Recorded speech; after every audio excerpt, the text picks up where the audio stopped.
श्रोतेहो नमस्कार. आज दत्त जन्मोत्सव निमित्ताने क्षणभर नामस्मरण करून श्रवण करूया दत्त जन्मोत्सवाचं आख्यान.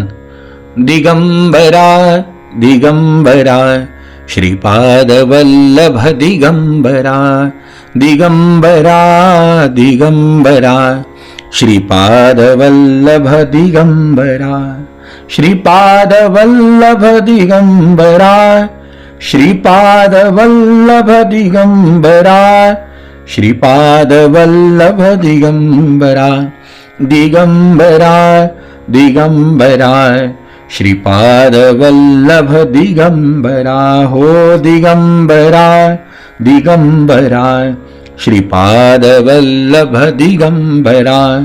अवधूत चिंतन श्री गुरुदेव दत्त स्वामी महाराज की जय. श्रोते हो, जेव्हा ब्रह्मदेवांना सृष्टी उत्पन्न करण्याची आज्ञा दिल्या गेली तेव्हा ब्रह्मदेवांनी आपल्या तपश्चर्येतून आपल्या 10 अवयवांमधनं 10 मानसपुत्रांची निर्मिती केली. त्याबरोबर मैथुन सृष्टी निर्मितीसाठी मनु आणि शतरूपा यांची उत्पत्ती झाली. या दोघांना 3 मुली आणि 2 मुलं झाले. त्यामध्ये आकुती, देवहूती आणि प्रसूती अशा 3 मुली होत्या. मुलांमध्ये उत्तानपाद आणि प्रियव्रत हे 2 मुलं होते.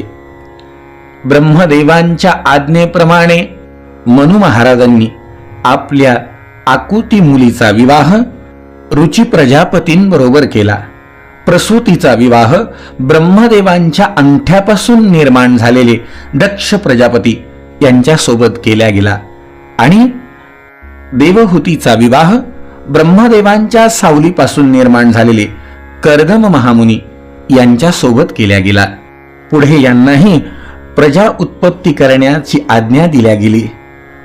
कर्दम महामुनी आणि देवहूती यांना 9 मुली आणि भगवंताचा अंश अवतार कपिल महामुनींच्या रूपामध्ये पुत्र रूपाने प्राप्त झाला. मंडळी, या 9 मुलींमध्ये दुसरी मुलगी होती अनसूया.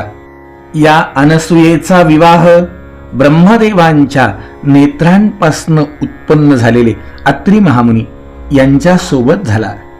या दोघांनाही ब्रह्मदेवांनी प्रजा निर्मितीची आज्ञा केली. ब्रह्मणानोदित सृष्टा वत्रिर्ब्रह्मा विदान्वरः सहपत्न्याययो वृक्षं कुलाद्रीं तपसी स्थितः. जेव्हा ब्रह्मदेवांनी ब्रह्मज्ञानांमध्ये श्रेष्ठ असणाऱ्या अत्रींना संतती उत्पन्न करण्याची आज्ञा केली तेव्हा ते आपल्या पत्नीसह तप करण्यासाठी वृक्ष नावाच्या कुल पर्वतावरती गेले. तिथे फुलांच्या गुच्छांनी लहडलेल्या पलाश आणि अशोक वृक्षांचं वन होतं. तिथे सगळीकडे निर्विंध्या नदीच्या पाण्याचा खळखळाट मधुर ध्वनी निर्माण करीत होता. त्या वनामध्ये प्राणायामेन संयम्य मनोवर्षं शतन्मुनिः अतिष्ठदेकपादेन निर्द्वन्द्वो निलभोजनः.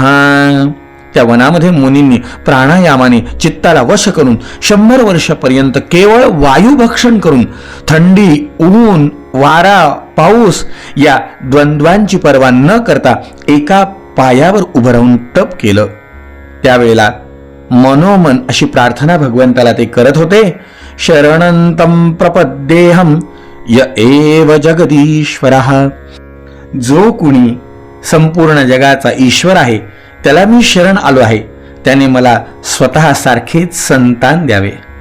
प्राणायाम रूपी इंधनाने प्रज्वलित झालेले अत्री मुनींचे तेज त्यांच्या मस्तकातून निघून 3 लोकांना तप्त करीत आहे असं पाहून ब्रह्मा, विष्णू आणि महादेव हे 3ही जगतपती त्यांच्या आश्रमात आले.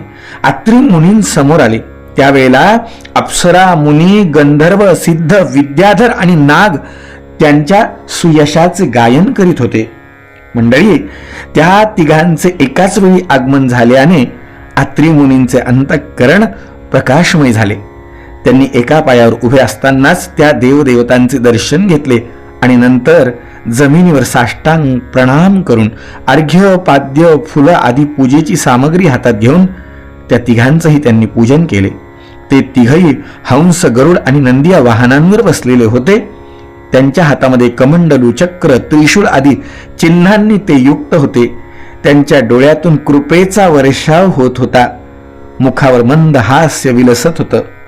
त्या तिघांना पाहून हात जोडलेल्या अत्री मुनींनी तिघांना म्हटलं, भगवान, प्रत्येक कल्पाच्या आरंभी जगाची उत्पत्ती, स्थिती आणि लय यासाठी जे मायेच्या तत्वादी 3 गुणांचे विभाग करून भिन्न भिन्न शरीर धारण करतात ते ब्रह्मा, विष्णू आणि महादेव आपणच आहात. मी आपणास प्रणाम करतो. मी ज्यांचं आवाहन केलं होतं ते आपल्या तिघांपैकी कोण आहे? कारण मी संतान प्राप्तीच्या इच्छेने केवळ एका भगवान सुरेश्वरांचं चिंतन केलं होतं. असं असताना आपण तिघजण इथे आलात. मला सांगा, आपल्या तिघांपैकी माझी इच्छा कोण पूर्ण करणार आहे? आपल्यापर्यंत तर देहधारी लोकांच्या मनाचीही गती असत नाही. म्हणून याविषयी मला मोठं आश्चर्य वाटतंय. मला रहस्य सांगा. श्रोते हो, तेव्हा तिन्ही देव म्हणाले, ब्रह्मन, आपण सत्य संकल्प आहात, म्हणून तुम्ही जसा संकल्प केलात तसंच झालं पाहिजे. त्याच्या विपरीत कसं होऊ शकल? तुम्ही ज्याचे ध्यान करीत होतात ते आम्ही तिघही जण आहोत. तुमचं कल्याण असो. आम्ही तिघही आमच्या अंश अवताराने तुमच्या पोटी जन्माला येऊ असा आशीर्वाद दिला. तिन्ही देवांची स्वारी आपापल्या लोकाला निघून गेली. तिन्ही देव आपापल्या लोकांना निघून गेले. तेव्हा एक दिवस विनास्कंधी घेऊन नारदाने गमन केले कैलासी आदराने. सत्यलोका वैकुंठी पुढे गेला. तिने देवा वृत्तांत कथन केला. या तिन्ही देवांकडे नारदांची स्वारी गेली आणि तिघांच्या घरी जाऊन नारदांनी काय सांगितलं? भूवरी सती ती खरी विप्रसुंदरी सगुण गुण खानी. सत्वा सतीच्या वाणिता थकली श्रुतिवाणी. अनसुया शोभते नाव पती पदी भाव शुद्ध अत्यंत. स्त्री धर्म सर्व जाणते तीच जगतात. या तिघांना जाऊन अत्री ऋषींची पत्नी अनसुया हिच्या पातिव्रत्याबद्दल नारदांनी विशेष कौतुक केलं. नारदांचं हे बोलणं ऐकल्यावरती नारदाच्या या अशा भाषणाने हास्य केले कौतुके शंकराने. परी आलासे क्रोध पार्वतीला त्याच परी हो सावित्री इंदिरेला. यांच्या बोलण्याने देवांना कौतुक वाटलं, पण इंदिरा, लक्ष्मी, सावित्री, सरस्वती आणि पार्वतीला मात्र क्रोध, संताप झाला. देवांगणा आम्ही तिघे अमुच्या पुढारी. हा वाणी नारदमुखी कशी मर्त्य नारी. मोरास काय कधी कुक्कुटला जवील. रत्नास गार लघुता कधी का आणील. या तिघींनी बघितलं, आमच्या समोर मृत्यू लोकामधल्या एका स्त्रीचं कौतुक नारदांनी करावं आणि आपण सगळ्यांनी ते ऐकावं. असं कसं शक्य आहे? मग तिघी जणींनी संगनमत ते करूनी अनसुयेचे सत्व पाहण्या लागुनी विधी हरिहरा पाठविले. तिघींनी आपल्या पतींना अनसुयेचं सत्व हरण करण्यासाठी पाठवलं. तिच्या घरी सुरू असलेलं अन्नछत्र, येणाऱ्या अतिथी अभ्यागताची पूजा, अन्नदान आणि पतीची सेवा, या तिन्हींचं सामर्थ्य अनसुयेचं देवांपर्यंत गेलं. देवांना तिची परीक्षा घेण्यासाठी, सत्व हरण करण्यासाठी लक्ष्मी, सरस्वती, पार्वतींनी हट्ट धरला. या तिघींचा हट्ट पाहून महादेवांनी, ब्रह्मदेवांनी, विष्णू परमात्म्यांनी तिघींची समजूत घालण्याचा प्रयत्न केला की अगं जाऊ दे ना. नारदांनी कौतुक केलं, शेवटी ती किती केलं, ती मृत्यू लोकावरची स्त्री आहे. आपण तिघी जणी देवपत्न्या आहात, आपण कशाला त्या स्त्रीच्या नादी लागताय. येणेच रीती विधात्याने कथिले सावित्री कारणे, लक्ष्मीसी नारायणे ऐसेच केले संभाषण. सांगितलं तिघींना समजून, पण परी त्याचा उपयोग मुळीन झाला. त्या तिघी काय ऐकणार होत्या का. भाग जाणे पडलेच त्रिवर्गाला. तिन्ही अनसूयेचं सत्व हरण करण्यासाठी यावंच लागलं मंडळी. प्रपंची या श्रेष्ठत्व कामिनीचे ब्रह्म झाले स्वाधीन प्रकृतीचे. तिघही जण जसं सांगितलं त्याप्रमाणे सत्वसतीचे हरण कराया तिन्ही निघाले. तिन्ही देवांची स्वारी आली अनसूयेचं सत्वहरण करायला. आता सत्वहरण करायचं म्हणल्यावर काय, भिक्षुकाचा वेश घेतला. ओम भवती भिक्षांदेहि, ओम भवती भिक्षांदेहि, ओम भवती भिक्षांदेहि. अनसूयेने बघितलं, या महाराज या ना. पात्र वाढले, भिक्षेकरी आलेत. बसा महाराज बसा, मी आपणाला आत्ता जेवायला वाढते. अनसूयेने पाक सिद्धी केली. तिघांना पत्रावळी टाकल्या, तिघांना बसायला पाठ दिले, रांगोळ्या काढल्या गेल्या, धूप दीप लावल्या गेले. पात्रावर अन्न वाढण्यासाठी अनसूया लगबगीने आत गेली. बाहेर हातामध्ये पात्र घेऊन अन्न वाढण्यासाठी घेऊन आली. तो या तिघांनी बघितलं, आम्हाला तुझं रूप पाहून तू नग्न भिक्षा वाढावी अशी इच्छा आहे. आता हे वाक्य ऐकल्यावर मात्र तिच्या मनामध्ये एकदम कालवा कालव झाली की अशी भिक्षा आजपर्यंत तर कुणी म्हणलं नाही. जर आपण अशी म्हटल्याप्रमाणे भिक्षा वाढली नाही तर आपलं सत्व हरण करतील. बरं, अशी भिक्षा वाढायची तर आजपर्यंत आपण आपलं नख सुद्धा कधी कुणाच्या दृष्टीला पडू दिली नाही.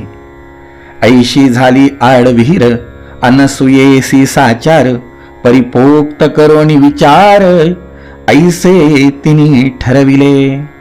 न देवा दंडमादाय रक्षन्ति पशुपालवत, यंतु रक्षतुमिच्छन्ति बुद्ध्या संयोजयन्ति तम. देवाला ज्याचं रक्षण करायचं असतं त्याच्या मागे गुराख्याप्रमाणे दंड घेऊन उभा राहत नाही, तर त्याच्या बुद्धीला यशस्वी होण्याच्या दृष्टीने प्रेरणा देतो. अनसूयेच्या मनात आलं की ठीक आहे, त्याचीच मर्जी आहे ना, अतिथीची मनोकामना पूर्ण करेन. ऐसा विचार करुणी झाली ती नग्न शीघ्र वेल्हाळा. अनुपम तेज तियेचे धैर्य घनाची विराजली चपला.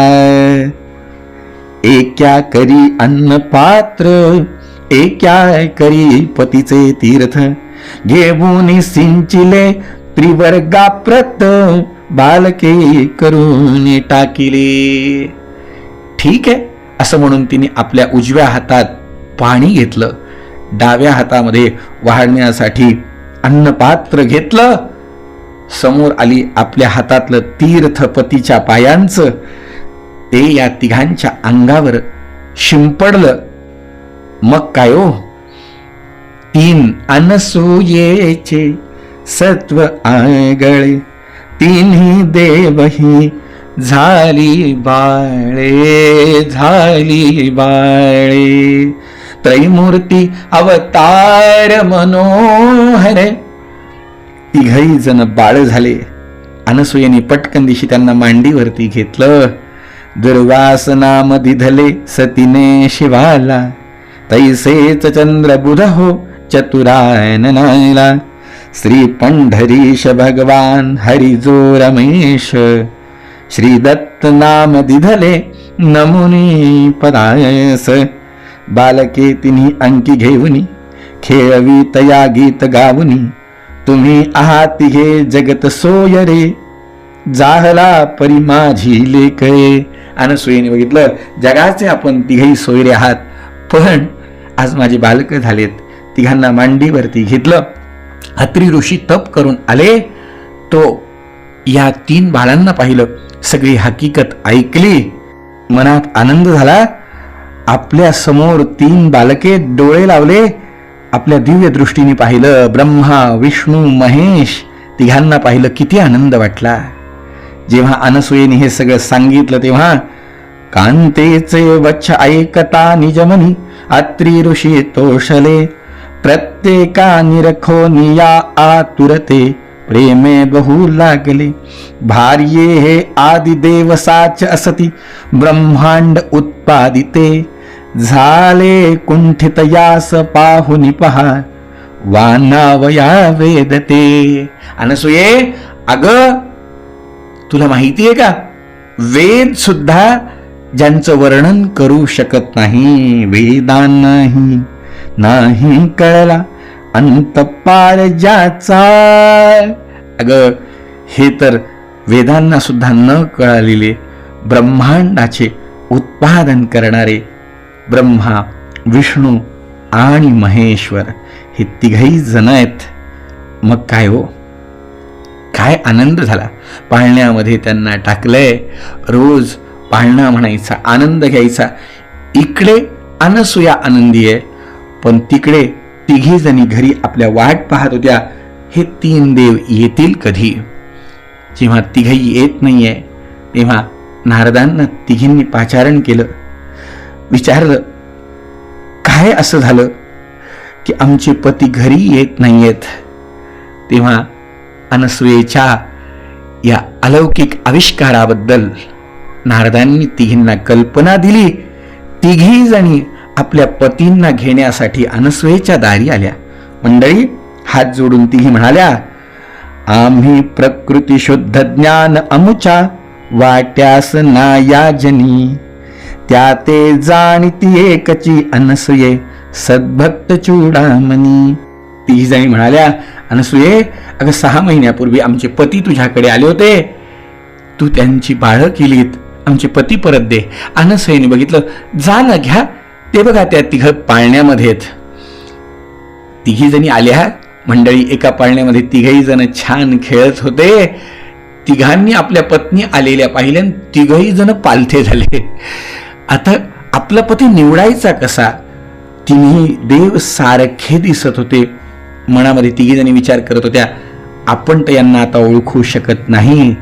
म्हणून तिघी जणी अनसुयेजवळ आल्या, हात जोडून म्हणायला लागल्या, आता अंत न पाहता निवडून द्यावे पती सत्वरी, ऐसे बोलून लोळल्या तिघी तिच्या जावोनी पायावरी.